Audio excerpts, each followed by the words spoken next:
Was wäre eine Geschichte oder eine Story, die dem Kind würdest du aus deinem Leben erzählen?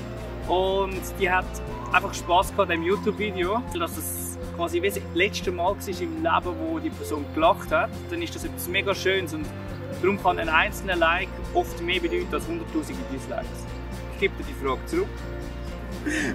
Tipp dir da. Alright, Schräg ist die, die wir niemals gesehen haben. Nein.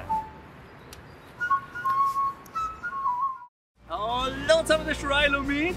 Wurzel, wo nichts gesehen.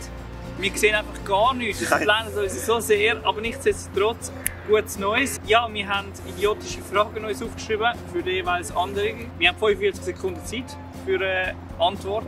Also, erste Frage ist, was hast du für Vorsätze dieses Jahr? Vorsätze sind, mehr Videos machen letztes Jahr. Gibt es eine Person, die du gerne mal gesehen willst oder mal gerne mal treffen willst, aber noch nie gesehen und getroffen hast? Oh mein Gott.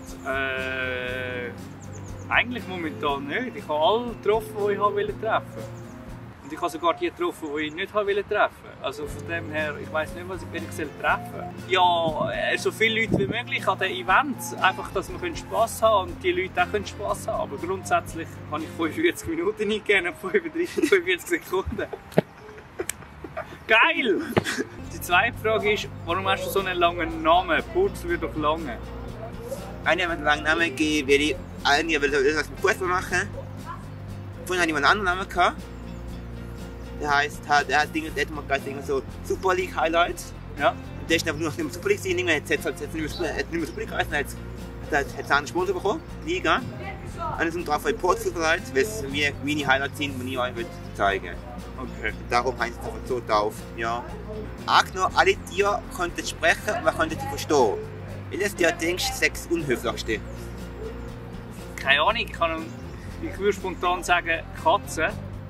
Weil von der Verhaltensweise ist es, glaube ich, so, dass sie Besitzer eigentlich gar nicht als Besitzer anschauen, sondern irgendwie angeblich als irgendwie so untertan, habe ich etwas mal gelesen.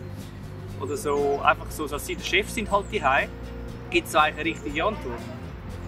Das ist deine Meinung. Meine Meinung, ich komme mir vor, gerade wie der Mr. Elia. Einfach irgendetwas raushauen und am Schluss so, meine Meinung! Wenn du einen YouTuber würdest am ehesten an einem YouTuber-Event begrüßen, also unseren Event, wer würdest du am ehesten begrüßen, so spontan? Entweder, also hast du 3 Möglichkeiten: Adi Totoro, Chris Alive oder Naughty Style. Das wäre eine schwierige Frage.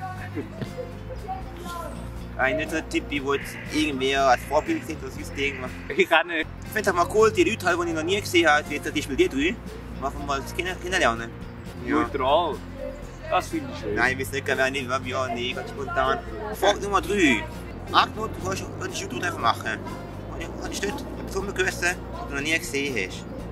Wie Person wäre das? Also wenn ich von der Schweizer YouTube-Szene Ja. dann würde ich sagen der Moelo. Oh, eine ganz interessante Frage. Welches Video vom Rilo findest du am dümmsten? Ich sage, wenn du Videos spielst, als ich im Sinne Katastrophe-Video nehme, ich finde es nicht das Dümmste, aber es ist sicher das Cringe-System, was er gemacht hat. Definitiv, das ist schon mit Absicht so. Ja. Das ist sicher relativ cringe. Ja. Man soll über sich selber können lachen. Das ist aber das lustigste Video, das er drauf hat.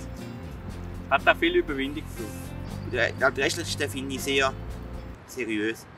Okay, Ja. das erstaunt mich. Ich denke, ich habe viel Scheiße gemacht. Aber Nein. nächste Frage. Ja.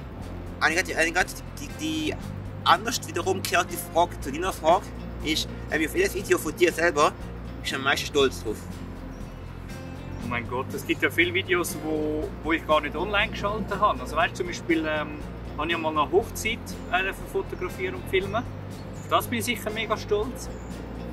Dann habe ich für verschiedenste Leute privat so Ferienfilme noch geschnitten. Die haben zum Teil auch noch mega cool ausgesehen, weil es halt einfach einen Inhalt hatte. Auf die bin ich halt auch ein bisschen stolz. Halt. Und ich weiss nicht, ich möchte in nächster Zeit ein bisschen mehr Inhalt reinbringen. Es ist halt wirklich viel Geblödel und darum freue ich mich zum Beispiel auf eine mega coole Reise oder eben unser Projekt, das wir noch machen mit Streamen und so. Die letzte Frage für dich. Welches Format würde ich am allermeisten reizen, das aber nichts mit Fußball zu tun hat? Das Ding ist halt so, wie ihr gesehen habt, ich mache halt viele so bei YouTube-Events mit. Macht da gerne ein Format, das nicht mit mir, also nicht mit meinem Kanal zu tun hat. Aber vielleicht sage ich, ich will so halt irgendwo mitmachen, mit irgendwann anfolgen bin ich aber relativ offen. Ich dachte einfach nur für ihn seinen Kanal, nicht für meinen Kanal. Was wäre eine Geschichte oder eine Story oder dem Kind, wie hast du aus deinem Leben erzählen? Und zwar ist das müssen unbedingt mal wissen. Wissen? Ja, das wäre cool gewesen. Also was mir einfach so spontan so in den Sinn kommt, wo ich in meinem Altersheim war wegen meiner Großmutter, also so eine, wo sie am Sterben war, habe ich dort eine Person gesehen in einem anderen Raum und die hat ein YouTube-Video geschaut und die hat einfach Spass gehabt an diesem YouTube-Video und bei dieser Person ist nie jemand zum Besuch vorbeigegangen und wenn ich mir so vorstelle, dass das quasi wie das letzte Mal war im Leben, wo die Person gelacht hat, dann ist das etwas mega Schönes und darum kann ein einzelner Like oft mehr bedeuten als 100'000 Dislikes. Der Rilo ist emotional! Eigentlich nicht, aber doch irgendwie ist es schon berührend. Ich gebe dir die Frage zurück. Ich will von dir ein Geschichtli und sie wird auch ein Geschichtli. Tipp dort oben, ich sag's da. Tipp dort oben. Alright, das ist die ärgste, die ich niemals gesehen habe. Eigentlich nicht mehr erzählen, ich habe eine schwierige Frage. Das machst du halt wie How I Met Your Mother. Erzählst du alles. Ja, wie die ganze Story. Ob es am Stuhl, dem Wipstuhl da, dann sage ich immer da, ja Kinder, so wie bei Auch Schwarte, der Kinderserie. Aber du darfst nie länger als 10 Minuten erzählen, weil das ist die Konzentrationsspanne von jungen Leuten in der heutigen Zeit. Darum müssen wir das Video auch schnellstmöglich beenden und der Wecker läutet schon wieder. Ihr könnt natürlich auch gerne auf seinem Kanal vorbei, ist unten in der Videobeschreibung verlinkt und ja, Like, Abo, Kommentar. Das bleibt noch aktivieren, Ding Dong. Genau. Ja, in dem Fall tschüss! Tschüss!